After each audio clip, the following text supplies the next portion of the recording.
Fish on! Hey, RadCast is on! And welcome to the show, Mr. Jim Zumbo.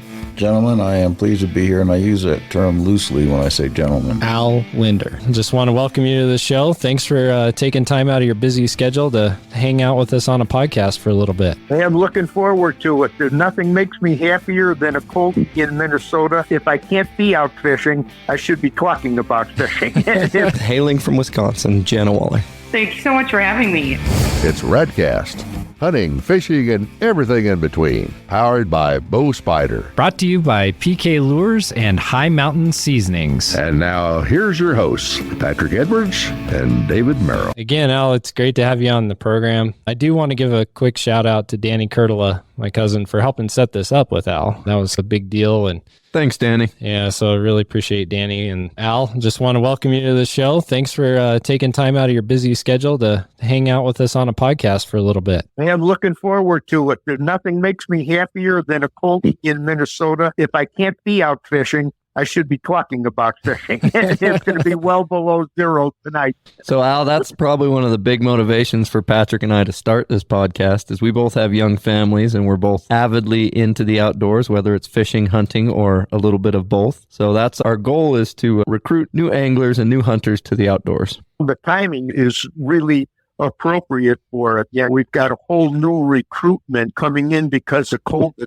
Our sport has never seen before. Experience in the outdoors, and they need some guidance in a lot of cases to respect the resource, and that's an important part of what's happening now with these whole lot of these newbies coming in. Yeah, it's been fun to watch you over the years because you've really helped teach everybody about that. And I know as a kid, I always looked forward to Outdoor Life coming in the mail and also In-Fisherman magazine, because that was the thing, was I wanted to learn more about fishing. And growing up in Cheyenne, Wyoming, it was like a dead zone of fishing. There's really not much close unless you're going to drive 2 hours to Glendale, 3.5 hours to Seminole, 5 hours to Boyson. You just forget about it. There's just nothing there. You talk about teaching people. I was reading that as much as I could because I knew when I went, I had to really capitalize on those trips. And you've done an amazing job about that. And I just wanted to know if you could just share some tips with us. What's some key strategies of getting kids and just other anglers out on the water? What are some good strategies and tips? The number one, make sure you take them when you can get them back. I can't emphasize how important that is, especially with the younger ones that have short attention spans. And it is critical that bobber is going down or something's pulling on the end of that line. And that's one of and even with new adults, and we have a lot of those coming into the sport now that have never fished before. And yes, they have patience where the young people don't. However, their patience will wane after 1 or 2 trips without getting a bite. It's the biggest hindrance that I've seen to our sport. And your people the key is getting a bite to light that fire. They got to catch something. And you don't want to take them out in miserable weather conditions. You have to weather good and do everything in your power to make sure that they get back. And the reason people fish and continue to fish is they had a good experience, and the good experience is something pulling on the end of their line. That's really the reason you're out there. That's what motivates people. It's the miracle of a fish. It is amazing to me my entire life in this business to see what a fish can do to change somebody's life. Yeah, a kid sitting on the dock catching bluegills, and all of a sudden, out of nowhere, a 2-pound bass runs out from under the dock and grabs your bait. You never had, you're catching your 6-inch and having a ball, and out of this bass is there. You hook it, break where you land it, change your life forever. Somebody had never been fished. Yeah, they heard something about it. They're going out with somebody that knows something about it. All of a sudden, next to the boat, this monster opens his mouth and bites on it. It's an image that burns into your spirit that you never change. It never goes away. That's what lights the fire in this sport. And it's why it's so important that in the good weather to do it. And that's the key, is to get them action. And then if they're really young, after 2-3 hours, they like to think around and alive. You get a few fish around. All kids like that. They're fascinated with fish bouncing around and alive. And that's the key. It really is the key to keep them motivated and keep them fishing their action in a short period of time. And again, with the adult or even a young person, So you get them out for 2 trips. The third time, yeah, you're going to say, "Hey, you want to go fishing with me today?" They had 2 bad experiences. Then they're going to go back and play video games. So the interest won't be there. Well, I was fortunate enough to grow up near saltwater, and my dad in the Pacific Northwest, we did a lot of salmon and halibut in deep sea, and I got introduced very young to fishing. We actually just had a podcast with my dad on talking about starting that fire that you're talking about. I'm curious, who was the fishing mentor in your life, the person that got you hooked on fishing?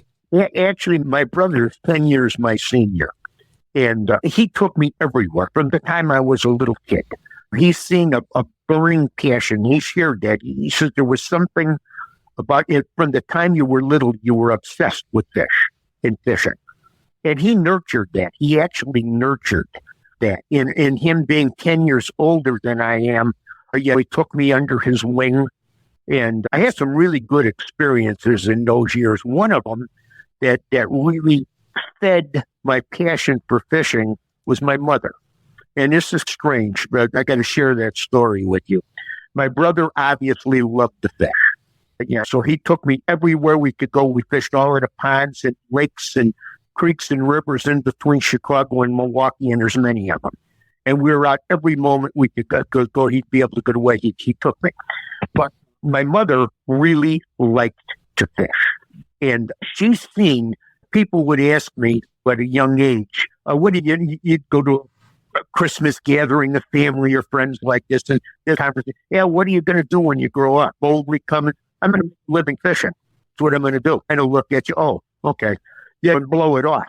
And my mother, she, under the guy, my brother, she at Christmas time or birthdays or special event, every time all my Christmas presents and gifts were the latest, greatest fishing tackle in the industry. Whether it was a rod, a reel, a lure, magazines, books, anything that she fed that and fed it and fed it. Never said that's a dumb thing. How are you going to make a living in the fishing industry, especially at that time, that many years ago? Yeah, and the only thing you had tackle manufacturers, had outdoor writers that at that time, one of the inspiring outdoor writers to me as a kid was Jason Lucas. He wrote for Sports Afield at that time. And he wrote a book called Lucas on Bass. And I'll bet you I read it a dozen times and marked every page. The experience is burned into my mind on that. But experiences like that, and then television. I remember pioneers of the TV fishing business. The first one, his name was Gadabout Gaddis, the Flying Fisherman. He was the first one that had syndicated television fishing shows. And he'd fly to different locations all over the country and share his fishing experience. Gadabout Gaddis. And then that led to Virgil Ward. That was the true championship fishing, and he was the one that lit my fire to get into the fishing industry and do a television show in the business. He was here in my hometown in Brainerd, Minnesota when we were starting Lindy Tackle Company, and his producer, his name was Jay. He gave us a call at the office one day, and he says, "Hi, I'm Dave Chadwin. I'm with Virgil Ward Championship Fishing. We've been in the area for 3 days, and we want to do a walleye show on jigs, bass buster jig." And he says, "Can you help us out? I understand with the lakes, you're a really good fisherman. Everybody says go call Al if you want walleye." So I said, "Should we do a show?" I said, "Absolutely." We went out. We got a phenomenal show shot in 4 hours. He got everything done. He's all happy. He took off and went back to Missouri, and we finished that. And my brother looks at me that night. We're talking. And he says, "That's great." He does a television show and talks about the lures that he manufactures. I said, "We could do that. Why don't we start a television fishing show?" And help us. That's what lit our fire and got us into the business for doing TV fishing. So that was it. That trip went. We bought a camera. That's what camera, and my brother learned how to use it and how to splice tape together. You're shooting with film at that time. You had rewind. These stories on how you get into the game and into the fishing industry and into the sport and the different aspects that are available. You get these different stories from everybody that has been enough to make a living in business. But I'll go back to what I said just a little bit. What a fish could do to change somebody's life.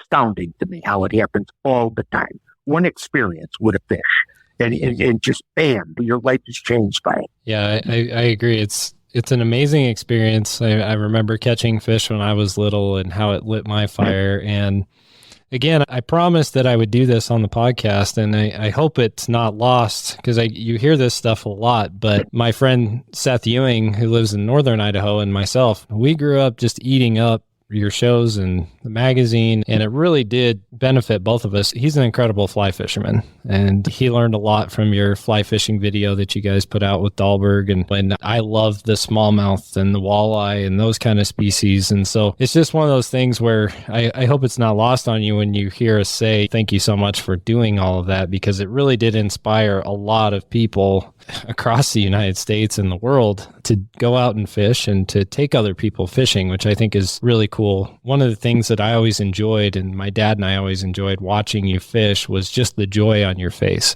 You were always chuckling and laughing and having a great time. And we were just living vicariously through you as the wind blew about 70 miles an hour through Cheyenne, Wyoming. But it's just, it really did make a big difference. And I want to ask about this because this is really important to David and I. We both have little kids and we take them out fishing, hunting, different activities. And you have kids of your own. And I know like he's very influential and big into the fishing business as well. But can you talk a little bit about what that was like raising your kids to be fishermen, but also raising them during that time that you're just so busy and you got all these things going on with the fishing world and the fame that you had going on? How did you manage all those things and still make it a great experience for your kids? They grew up in the business.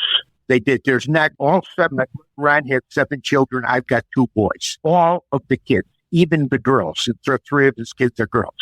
They all served in the business doing something. Yeah, from the time we started Lindy Tackle Company, they were pouring sinkers and learning how to tie snells, wrap them on cars.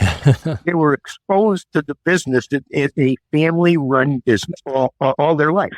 When they grew up in different fields, we did other things, but a number of them stayed in the business and are in the business today, like Jimmy and Danny and Billy and my son Troy.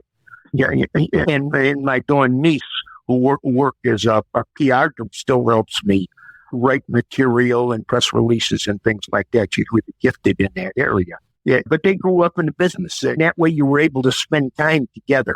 So they understood it. They understand the travel and the things that encompass the lifestyle. If you want to make a living, a good, comfortable living in the fishing industry, in the same myself, but I know many people that when I do know that end of the business relatively well because there's similarities to it. These days, it's a lifestyle business that you want to get into, and it encompasses a lot of time. It isn't a 9-to-5 job. You eat 24 hours or something. You go to bed at night thinking. And I'm still today. I've been in this all my life.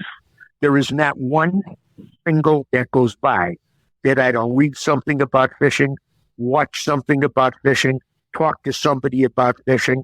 It happens all the time. Not a day goes by where some aspect of it isn't touched in my life, a part of my life. And my closest friends are pretty much involved in the fishing industry. My closest friends are. That sparks a question for me, Al, and I'm way beginning of this journey. I've got a small family-run company, but it's in the hunting outdoor space, and my boys are being raised growing up. We work, right? We have stuff to do. It's a small family-run business. It's not Dad goes to work at 9 and we're done at 5 and let's go do X and Y. But my question is, long term, for me, my dad took me fishing a lot and now I go hunting.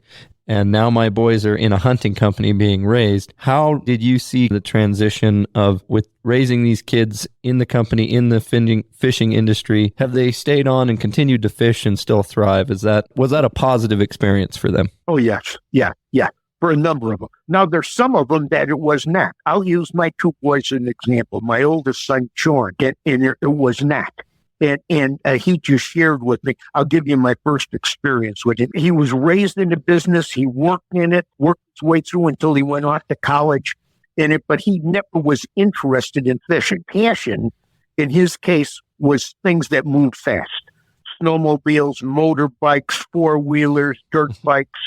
This is what he loved to do. Sounds like we'd get along pretty well. That's what he loved to do. Troy, on the other hand, but from the time he was a little tiny kid, you could see the seed of, he would be on the dock in front of our house here day and night, catching bass on frogs and just running up and down the bank. He loved it from the time he was 4 or 5 years old. The internet never changed. He absolutely loved. And I just think that God created us all slightly different with different interests. It's a good thing. You had one boy in the garage tinkering on motors and going faster, and you had another guy you couldn't keep at the house. He was taking his fishing pole, and he was to the water at 4 and 5. Exactly.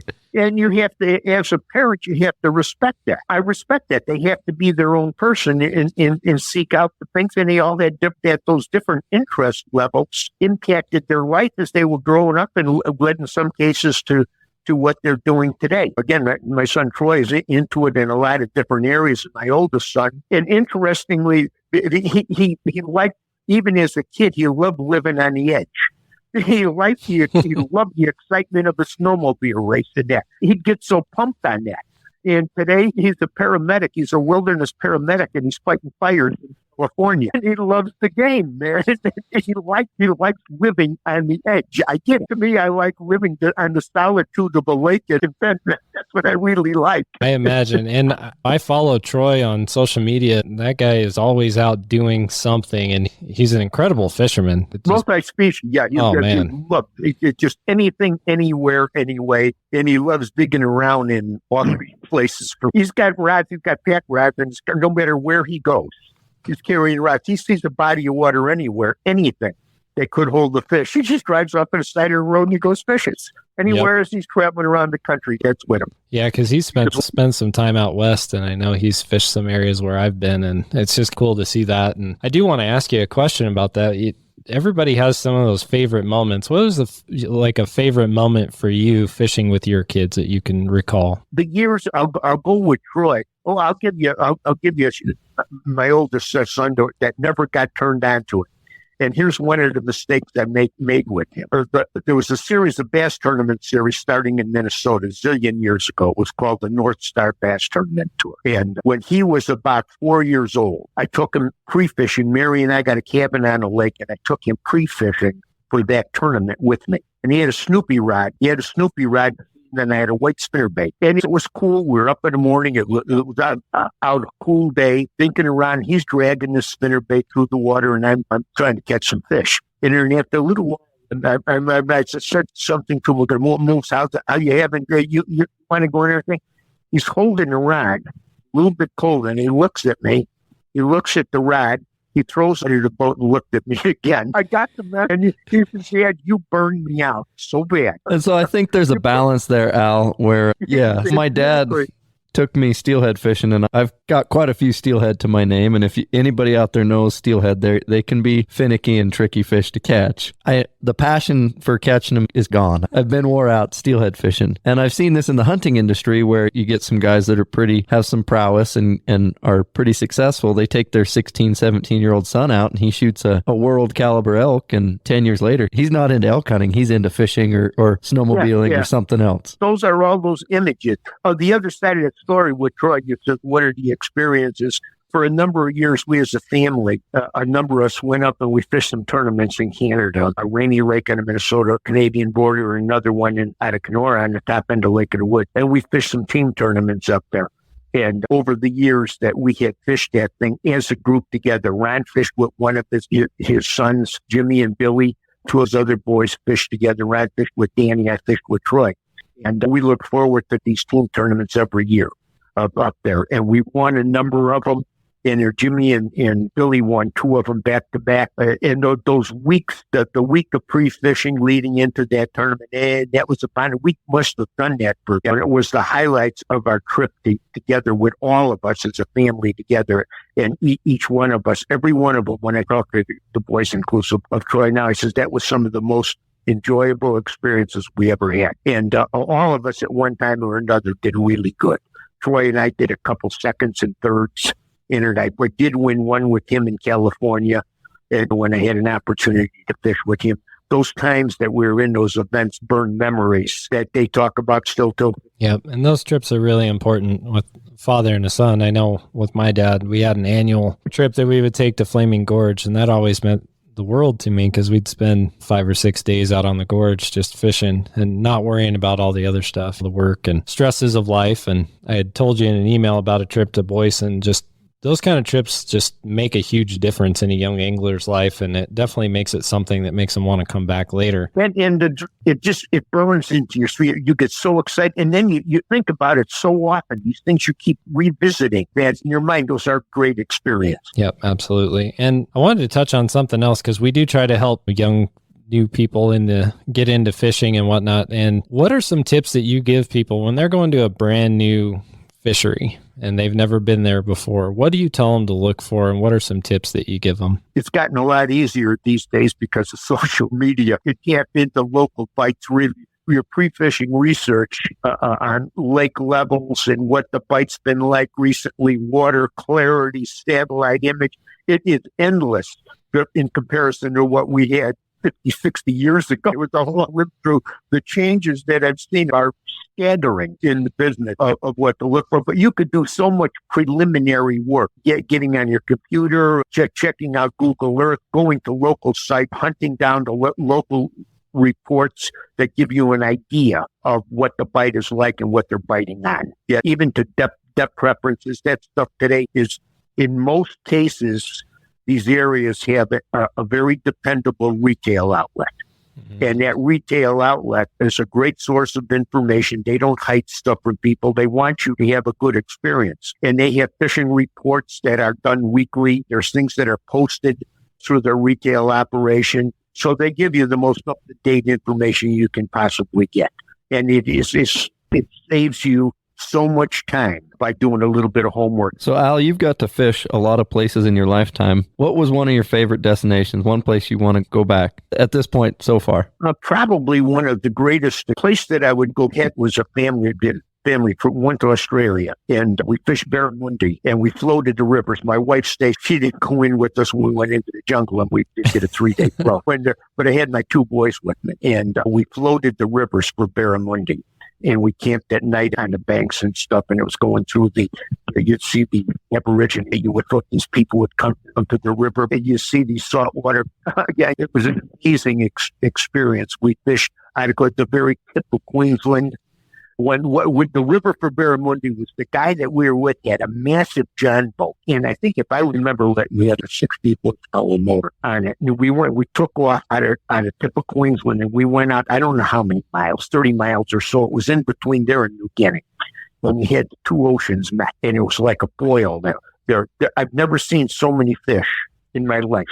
And we got spooled on stuff. So it's a good thing we had backup equipment. I don't even know what. Okay. It was an unbelievable experience. And then we fished GTs, the Great Barrier Reef. Yeah, a couple of days we did that, top water fishing for GTs. But that was probably one of the most memorable trips I've ever had. And my boys were old enough to remember that and enjoy it. And I've never been back again. I've never been back to Australia again to do that. That sounds like a lot of fun to me. Oh, man, it was exciting. It was really exciting. Every day was a true adventure. Oh, man. And that's one awesome thing about fishing is whether you're going out your back porch to your little pond, or for me, we went to Alaska a couple times in my teenage years. Dad took us up to Prince of Wales Island, and you can either go on a short little 10-minute trip around the corner and fish a canal right by your house, or you can go halfway across the globe and go to Australia. The opportunities are endless, and every one of them is special in its own way. And every fish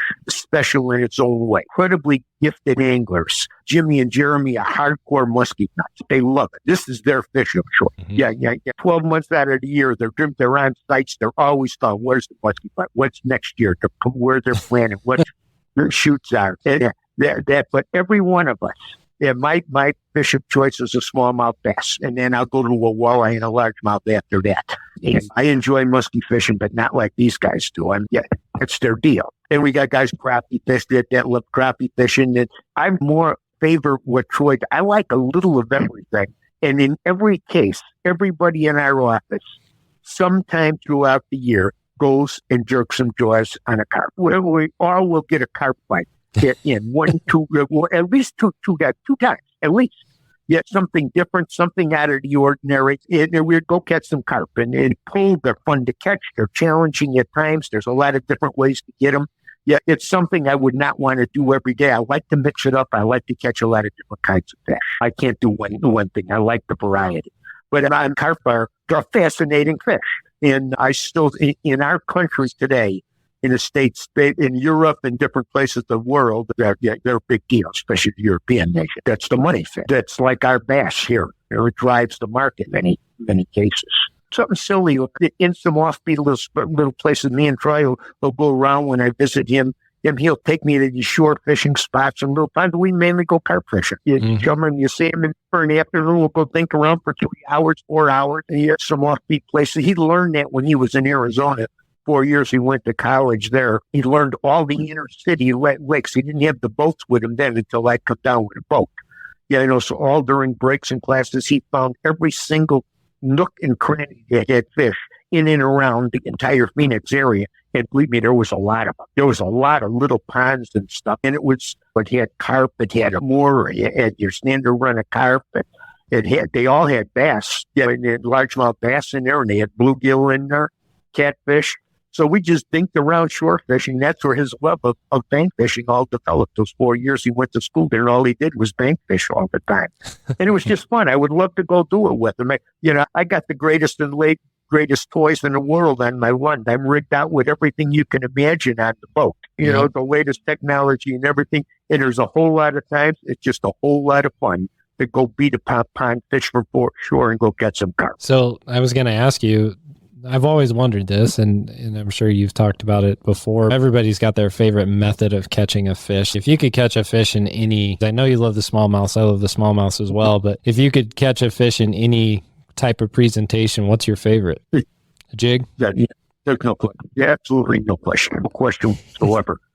I remember watching you it was a walleye video and a bass video, just catching tons and tons of fish on those jigs. So I had a feeling it might be jigs. For everything, whether I'm walleye, smallmouth, largemouth, bass, pike, some version of jigging for muskie done with tubes and big rubber baits. It's a jig and a jig. I don't think there's a better way for all kinds of fish all the time anywhere. Of one style, one family of baits. Naturally, there's a lot that comes under the heading of a jig. But it's a piece of lead of some kind with a dressing, 4 ounces of water, and it might be a 1/64th of an ounce. A purple mylar jig will work pretty good for steelhead, but I'm preferential to topwater dry fly stuff. I like to see that fish come out of the water. That's just, I did enough wet fly fishing that Patrick knows we've gone on some high mountain lakes, and I really like to fool that fish to come up all the way out of the water. It is any kind of topwater fishing, like for muskie or smallmouth or largemouth, or anything. Rare occasions, pike get on a good topwater bite. Yeah, those are. If you want to be consistent year round, you got to get beneath the surface of the water. My biggest pike was I had a 53-inch pike, and this thing was monstrous. And it was Lake Larry Dahlberg. He was filming when we were at Lindner, and I got it on a buzzbait in the back of a cotton in shallow water. You talk about a memorable experience with that. And Larry's been everywhere to do everything. And he still thought about that. He says that pike was an unbelievable scene. And again, 53-inch pike we figured that fish was mid 30 pounds, 35, 38 pounds, something like that. And maybe even touch. It was gigantic fish for a pike. That was a topwater fish. I had a buzzbait of all. That would be a lot of fun. Now I'm like, wow, that sounds like a blast. But I want to change gears just a little bit. One of the things that I've admired about you for years is that you're not afraid to talk about your faith. And I think that's a very important thing. And I want to see if you could share just a little bit about your spiritual journey and how God has played a big role in your life. Yeah, absolutely. The two most important parts of my life, and I share it all the time, it's fishing and my faith. They go hand in hand. Every day is part of my life. I integrated what we do with the television shows, the impact that I'll try to quickly for you. Until the time I was 35 years old, I was a person that was not an atheist or an ignorant. That I probably would have favored more. Definitely not an atheist. And I don't believe anybody that spends any amount of time in the outdoors anywhere can be an atheist. I think that's an impossibility. But I was obsessed, and I guess that's the only word I could use. I was obsessed with fishing 24/7. That was that's all. And our businesses were building at that point in time. And at 35, I started to get a tugging in my heart to like the Spirit of God was just tugging in my heart. I met people that turned their life over to the Lord, that were hard drinking people that I knew, hard partiers, when they were like a different person night and day. And they started to talk to me about Jesus, God, forgiveness, stuff I never heard of before. But they're really, and it may sound dumb to a lot of people, but you got to understand that. Nothing, really knew nothing. And then I started to search. Brother's life got into, he got booze. He had a heart to booze much of his life. And one day he turned his life over. The Lord has forgiveness for his sins and says, Lord, help me. I can't do it myself. I need your help. I need your direction on this thing. Guide me. And he made a confession of faith. Like that. And I said, on his life. And then for about 2 years, I wandered around. I studied the Word of God. The Bible became challenging thing to me to get through, little things like, could this really be real? So many people. Is this Bible? Could this stuff really? Is this thing real? Is there a guy, the foundation? This guy they call Jesus, who's the foundation, this thing, that he really is he who he says he is? Did he come for the reasons he said he did from beginning to end? Yeah. When I started looking at this stuff, and one day God got out of my head into my heart, and it was never changed for the last 40 years. All I can say is, if you truly search, he's real, he's there, he loves, and he cares about experience. The point is, he's got to get out of your head and into your heart and become real. What's a part of my everyday life? I'm not ashamed of the gospel, and I share it openly, and that's who I am. And I can only share the experience that and how it impacts my life, my family, my outlook on business, my outlook on life, my relationship with my wife. And the older I get, the clearer and easier it is for me to be more appreciative of my walk with the Lord. So, Al, I've got a question, and I'm going to hyposit it this way. As starting my own business in the outdoor industry and walking in faith, how has that affected business decisions and just living in the limelight and outwardly expressing your faith? Is there ever moments of doubt? Because in today's society and day and age, it's definitely not something that's widely accepted. Are you saying have I had some kickback? Yes. Well, what would be your advice as far as just running a business and walking in faith? Okay, I have, if you look at the marketing partners that I have, every single one of them, from boat, motor, rod, reels, lures, line, electronics, are right at the top of their field in their individual categories. Every one of them. And we've been with them for many years. Some of them almost my entire career. And I've sat in corporate boardrooms all over the country, going over television stations, over television network and contracts signed with these mega conglomerate corporations on it. Never have I had one of them say anything about my confession of faith on that show at all. Most of them have said they appreciated it and go for it. And one of the reasons for that is, and some of them are not people of faith, but they are business people. And the bottom line is, I sell stuff for them. But I sell stuff for them. I do my job for them. I do it with excellence. That's why they don't. So I had one major challenge with a network, and Chad Jones, that they didn't want me talking about God. That was the words that they came back, and they said that interesting the way they did it. Notification. We played on this network for a number of years. And this particular year, our contract went just the way it always had. And we had 5 weeks into the show, and it was a Wednesday afternoon when I got contacted by the president of the network. And he said, we're going to pull the show because of your religious stance on it. We don't believe it's what we want our network anymore. This was on a Wednesday. I managed. They did this. They were going to pull it if we didn't. We re-edited everything. I re-edited everything. I had contracts signed with a bunch of sponsors, and I had to deliver the numbers in there. So we edited that show, and I got it on Friday night to air on that weekend, the entire re-edited version, and we continued. Our attorneys said, you've been with it. They wanted to take it to court. I said, you can't beat it. You ran for 5 weeks already. You did this for years. They never did it. They can't do this for this thing. And I talked to Ron and my wife and Dolores and his wife. No, we'll go through it. They don't want you there. It says, I don't want to be there if I don't want to be there. But they want us to be pulled up. They want to beat us on this thing. what we did, got the show to them, we made the changes. In our last end of the contract for the television season, we sent them a bill. They said that the bill was airing on it. It came to us, and we sent them a bill. We billed them back for the editing changes we had to make. Sent it back. I never heard from them. I didn't pay them for the networking airtime. I charged them back for all of the pain and misery went back through it. No legal, nobody called us back. Not a single thing. The legal department, nobody from their legal, nobody. Never heard from them since. Yeah. And I'm really glad that you and Ron have always been good about talking to people about your faith, and it's been a centerpiece of the show. And one of the parts of the show that I actually look forward to a bunch is the very end when you go through whatever God lays on your heart. And I really just want to say thank you for doing that, because we need to be able to talk about these things. And it seems like culture is trying to move in a direction where they don't want you to talk about stuff that might offend somebody, but these are things that we should all be talking about. If that's part of your life, it's an integral piece, you should be able to talk about it. And there's one thought I have on that, Patrick, is to speak, to have speech, to have thought, you risk being offensive to someone. And if we're just going to walk around muzzled in mass and never have a conversation about anything, I'm into big game hunting. That can be offensive. Catching fish can be offensive. We have to push back. We have to. Yeah, because they'll run over you if you don't. And I'm being in the media business all my life. I'm a big believer of freedom of expression, freedom of speech, even if I don't agree with it. So am I. Even if I don't agree with it, you still have a right to share it. Yep. I understand and I respect that. Yeah, and I think that's something that people need to remember, is that just because somebody says something you don't like doesn't mean you have to agree with them.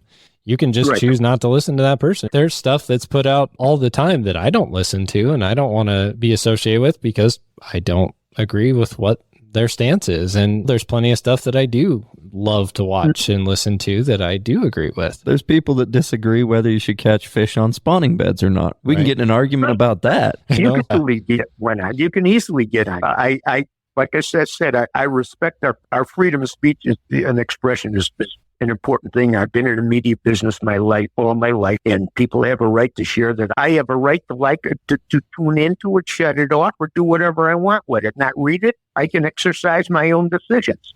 Yep. I'm not going to go in there and call their sponsors and say you shouldn't sponsor them because you're doing this. That I'd never do. Yep. And I think that's something that needs to be heard. And I'm glad that I'm sure a few people will hear it on this podcast, but what you said is very true. We don't need this cancel culture of things. Right. People need to be able to share, and people need to be adults about it and mature enough to handle it and choose what they want to listen to and what they don't. It's really part of the backbone of what our country was supposed to be about. And anyway, for sure. I do want to change gears just a little. A guy that's been really influential in my life on fishing is Pat O'Grady. I met Pat, it's probably been 12, 13 years ago, and he was getting his company started, and I jumped in and helped him out with PK Lures, and he had told stories about you coming out to Wyoming and doing some fishing. I remember reading in the walleye wisdom books about Semino and a few things, so I just wondered if you could share a little bit about coming out to Wyoming. The western states are so different than northern Minnesota world, and you mentioned alluded earlier, one thing that I had to get used to was the never-ending wind. And if you're going to fish there, then you better get used to wind. Better not bother you. Better to rig the boat right to handle it and be in a safe piece of equipment to handle wind. Because it seems, I don't know if you guys ever go through 3 straight days in a row where you will have a calm day. Never. I don't think it'll ever happen. I go to archery shoots and I have people say, I'm not shooting in the wind. And they start complaining, oh, the wind's blowing. I say, you come to Wyoming, if you don't shoot or hunt in the wind, you just don't go hunting. A joke on the PWT, we'd go to the Dakotas as an example. You'd look at the weather report the night before, and they say the wind will be from 15 to 25. That means it's going to be 40 plus, 50 mile an hour plus. That's what you're going to get. Oh boy, that's the truth. And you talk about Semino. That is one of the windiest places, I think, in the lower 48. The wind speeds on that reservoir are ridiculous, but I'll tell you, the fishing is phenomenal. How many wind turbines have they put around it? Yeah, they put a lot of wind turbines around that sucker. For good reason. Those western reservoirs grow phenomenally big fish. Hey, we're trying to keep that a secret, Al. Donkey Kong fish. It's amazing. And even I'm a smallmouth nut. I love smallmouth fishing. The world of smallmouth fishing is as popular as it's become.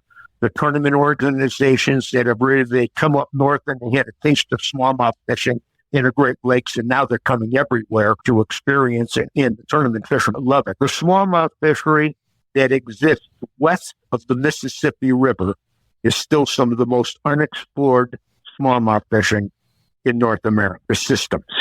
Yep. River. The western states, many of those reservoirs got phenomenal smallmouth fishing. I like to tell this story. I've told it a couple times. There's a river in Oregon. I won't give the name, but I'll email it to you. We drift boat floated it one day, and I hooked 60 smallmouth in a day, and I got tired of jigging for them, so I put on a mouse pattern I tied, and I caught half a dozen smallies on a mouse pattern, just throw it right against the bank and start stripping it out. And that river, this drift boat only, so no motorboats, and that can be a lot of fun. They're sparkling gems out there. And some of the bigger systems, you take the Missouri River system as an example. You got Fort Peck, you got these are massive bodies of water. Mm-hmm. You have massive systems. And there's spots in there that the smallmouth, there's coves that they won't see an angler in there all year. Nobody will be there. Fort Peck is one of the most remote fisheries I've ever been to. And I'll tell you what, there have got to be miles and miles of shoreline that never get fished. And there's never been a skis when you get up there and run way up that. Even at the dry arm, the short, that arm is about 40, I think that's 40 miles long. Yeah. And then you got that main arm is 160 miles long. There's one, and very few accesses. Oh, yeah. Yeah, you're right. I remember we had a tournament there, and what really got my attention on that smallmouth weighed in. No, it was Cabayas. They ran way. He brought the smallmouth in with this bag of fish so we could weigh it. It was like a 6'3" or 6'4". This was that smallmouth. He wanted to weigh it on a scale. I did the smallmouth pick me up in the summer since I couldn't even pull a bottom out. You had to leave some of the structures just as the smallmouth were driving us crazy. Oh, yeah, there's a ton of them in there. That's an incredible fishery. Like you said, they're miles up. It is the most untouched, massive of untouched smallmouth fishing in those three reservoirs. Not to mention some of the other. There's one in Idaho. I forget that one that there. Yeah, they believe the next state record for sure come out of there. I can't remember the name of it. If you said it, I would know it. Yeah, there's some fantastic fisheries out here, and I know just in Wyoming alone, you've got a number of really good reservoirs for walleye and a couple for smallmouth that are really significant, and a whole bunch that are good for trout of various species. And of course, you got Flaming Gorge with those humongous lake trout, and that's an incredible fishery too. Well, we touched on it earlier. In the gorge, isn't there smallmouth in there? Yeah, they've taken a dive. They think that the burbot that made their way there somehow, somebody moved burbot down there into that drainage from up probably around this area, and they haven't done as well. They were doing really well in the early 2000s. I used to go down there with my dad, and we'd catch some up to 4 or 4.5 pounds, and now it's pretty hard to find them. They're still there. They're just not in the quantity that they used to be. Well, something happened environmentally then. Yep. So there's something to be said for that. When I grew up steelhead fishing, you'd spend a lot of hours. And when you finally hook into one of those 30, 40-inch fish, they take you for a ride for a while, but you can fish for 2, 3, 4 days before you even catch one, hook one. Yeah, people hook up.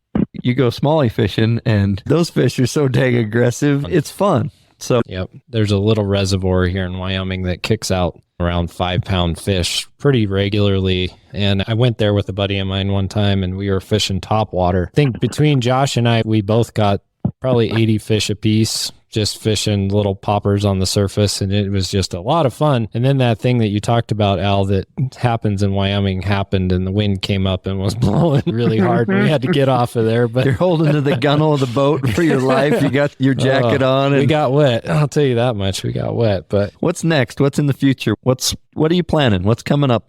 Should we? I'm getting a little long in tooth here. The age is starting to show. I'm slowing down a little bit. I told you Me and Jimmy, we go muskie fishing. He got me for 4 hours. I ain't going to go on a 10-hour marathon throwing 2-pound rubber bait. That ain't going to happen. You're only as old as you act, Al, just so you know. I'm going as strong as I can. My body doesn't want to. My body don't want to receive that. There's things that are wearing down a little. I think that's wisdom speaking too. I've got a little of that in there too. So I have to pick and choose a little bit more. But I still love it. I love the game. I mean, as long as I can contribute to this sport in a positive way, I'm going to do it. I'm not gonna quit. I'm not gonna retire, but I am gonna cut back. And by cutting back, I want to do more fun fishing on the shows. Jimmy, Jeremy, the staff, and other people we work with. I'd like to see Troy get a little more involved with this stuff. These guys you pick up the ball and run. I've been on the front lines long enough. I want to fun fish a little bit more, and by that, go do some things on places. A lot of them are small bodies of water that I'd like to go to and play around a little bit that I haven't had an opportunity to do. And a lot of people filming don't understand that when you're going fishing for the weekend without a camera crew, that can be quite pleasurable. When you're going filming for an episode, that can be when you got to redo takes or when you just want to go explore. You got to make it happen, man. Yeah. You got to make it happen. It's work, and people don't, they sit in their living rooms and watch that and go, oh, they turned the camera on and went and had a fun time. There's a lot of hours behind the scenes when the camera's off of work. And then there's the dressing. A lot of times a lot can happen on a hot bite, but then when you dress the show after, that's when you get the underwater camera stuff out to fit the scene where the fish are coming in, to get the right drone shots and the environment. Those all add to the editing and make it a little more exciting. The music tracks that go with it. Music is and a lot of shows don't use music because you have to pay. It costs us $30,000 a year to use a music track. So I already have access to the music track because of the royalties on it. Yeah, Al, my company's right this is our very first go. My dad and I went sheep hunting this last fall. We hired a cameraman and we took him, and I'm learning very quickly of the shortcomings of we didn't get B-roll shot here and this extra shot here and getting that underwater shot or that overhead shot that you need. And really hard now to recreate and get those extra shots that we need to produce the film that I want to produce. To make a real exciting piece, you bet. That B-roll is gold, man.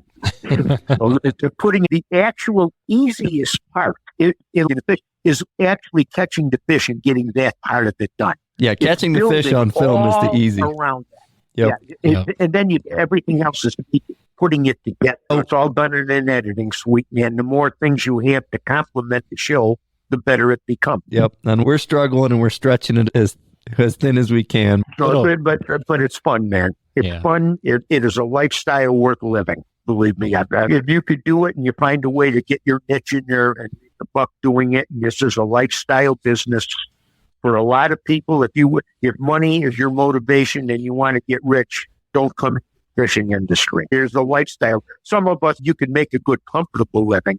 But if money is to go to Silicon Valley and live in that world out there, if you want to be able to go out and enjoy the great outdoors and have a comfortable living this lifestyle, the fishing industry and the hunting industry, you got a better choice. You will never regret it.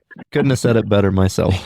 I have one more question, and this is a really important question, Al, because on this podcast, we talk a lot about recipes and we talk about food. Eating. I'm sure you eat fish. I'm positive of that because it's so darn good. But what is your favorite fish species to eat, and how do you like it prepared?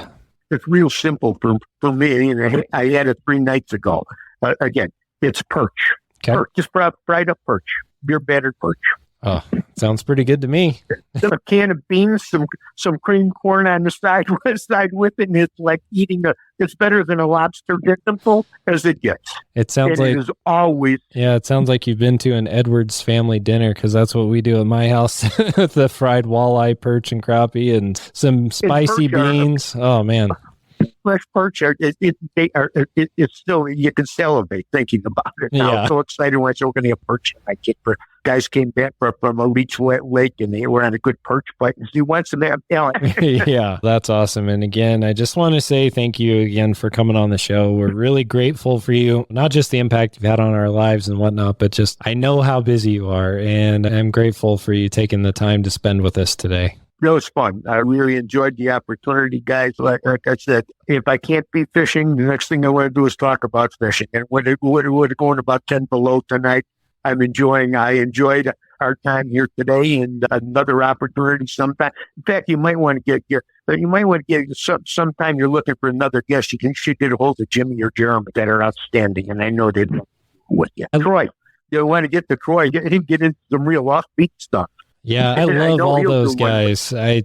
Jimmy and his muskie fishing, Jeremy, those guys, I'm really jealous because out here, we just don't have access to purebred muskies. It's just, we don't have them. I watch those guys and I watch those shows and I just sit there and I salivate and I cry a little bit because I really wish I could be there. But man, it's sure fun to watch those guys catch them. When the fall muskie bite turns out, I'm telling you, they get that it's happening after the turnover and they get in that fall muskie. Their eyes turn glassy. You can't even talk to them. Like they're out in space. I can appreciate that. Patrick knows when fall elk season rolls around. Yeah. David's gone. David with fall elk, he's gone. But Al, I'll tell you, if you make it out this way, we'll put you on some fish instead of just talking about some fish. I love it, bro. I like it, man. I'm in. God bless you and be safe on your travels this year. And I look forward to watching more of the Lindner media. So I appreciate it. Hey, thank you for the opportunities, guys. Everybody have a good, safe season out. All right, Al. Thanks a lot. Bye, Al. Bye-bye. So I think we should keep rolling for a minute. We'll wrap this show up. I do have to tell a story about Al. I'm really glad he came on the show. And my first and only time that I've seen Al was at ICAST in 2011. And I was working on my laptop and I was up at the Las Vegas Convention Center and I was sitting on the side. Which is a huge building, by the way. Oh my gosh, it's enormous. I'm sitting up and out of the way trying to find a quiet place so I could get Wi-Fi and do some work for Pat O'Grady and PK Lures. So I'm working on it. And I see this guy come off the stairs and I see that it's Al Lindner. And I'm like, oh man, that's Al Lindner. I want to go say hi and say thank you. And so I get up and I start to head that way. And I kid you not, it was like a stampede. Like the ground shook, the sky got dark. There was all these people that just came from every direction and cut me off. And it was like, okay, these guys are more important than me. These are sponsors. These are guys that have a vested interest in talking to Al. And so I'm like, I'll just wait here for a minute. I'm sure it'll clear out. It didn't clear out, man. It got worse. The mass of people just got bigger and bigger. And then that mass moved down to where all the booths were. And I was like, there goes my chance to shake his hand and say thanks. But gotta be quicker next time, Pat. But no, you just got to spend an hour talking with him. Yeah. And he's a wonderful guy. And he's made an impact on my life that I can only just tell you guys that it meant a lot to me today to be able to talk to him. When I was younger, my mom passed away when I was 14. And after my mom passed away, one of my things that was an outlet for me was fishing, just to get away, clear my head, get away from life. And my dad, I remember one Saturday, he took me down to Cabela's in Sidney, Nebraska, which is about 100 miles from Cheyenne. So we went to Sidney, bought some fishing gear, but we also went and we found that they had a rack of In-Fisherman tapes and books. And so we picked up those things and brought them home. And I was in those things like you wouldn't believe. And on those rough winters of Cheyenne that I keep talking about, like the wind and just the crappy fishing that was there, and I don't mean the fish, we would watch those videos and it would get us amped up for that next trip to the gorge to catch smallmouth, or that trip that we had that next year where we just clobbered the yellow perch and the walleye at Boysen. Those kind of things really mean a lot to me. And just Al and just the way he is, just how he has so much fun, has so much joy around fishing. It's just so inspiring to me. And so having him on was a big deal for me today. So it was great. But I learned that passion, faith, and fishing is what he said. But if you're not having fun in this industry, and he really did hit the nail on the head. Yes, it's nice to be able to get to a point where you could make a living at it. But if you want to make money, go to Silicon Valley, go create the next app or whatever the next thing is, and you'll make money and live that lifestyle. But he touched on it. He's been in the industry for longer than about anybody, and he's still working. Yeah, it's crazy. I believe he's 76 years old and he's still going, and just definitely an inspiration to a lot of people. And one of the things I wanted to pass along is if any of you want to try to win a trip to go fishing with Al, you can actually put in for that right now. If you go to anglingedge.com, which is their Lindner Media fishing page, so it's anglingedge.com, they have so much information on so many different species of fish. It's mind-blowing because there's just tons of it. And you can order DVDs and a number of other things, but definitely support them. They're a great family, great group of people. Definitely take a kid or a new person with you fishing. Yes. Go pick a Go pick smallies. Yeah, And go catch some. and buy them some of these DVDs or show them their YouTube channel for Angling Leftover Edge. magazines. Get them excited. In fact, last night before doing this and stuff, I showed the kids, I said, do you want to see who we're going to have on the podcast? And the kids were like, yeah, I do. And so I pulled up YouTube and just played one of their walleye videos, and they were like, oh man, that's really cool, Dad. And they were all excited. So definitely get people inspired. Get them out there. That's the whole goal, Patrick. Exactly. So again, thanks to everybody for listening to this podcast. It doesn't happen without support of our listeners, and David and I definitely appreciate it. We do. Sorry you have to listen to me some days. Or me, for that matter. Some days I'm not all there, but definitely go to our website. We have show notes. We have a lot of different episodes on tons of topics, bears and elk and walleyes, you name it. We've got a little bit of everything. And then, of course, you can check us out on the social media. If you want to support us, go get your Get a hat. We'll ship it to you. They're pretty cool. They're pretty sharp. And, of course, go out and subscribe. If you're on Apple Podcasts or Spotify or any of those places that you get your podcasts, subscribe to the podcast, like the podcast. Please definitely leave us a review. Tell Share your it. friends. Yeah. So anyway, we just want to say thank you again. Again, check us out at radcastoutdoors.com.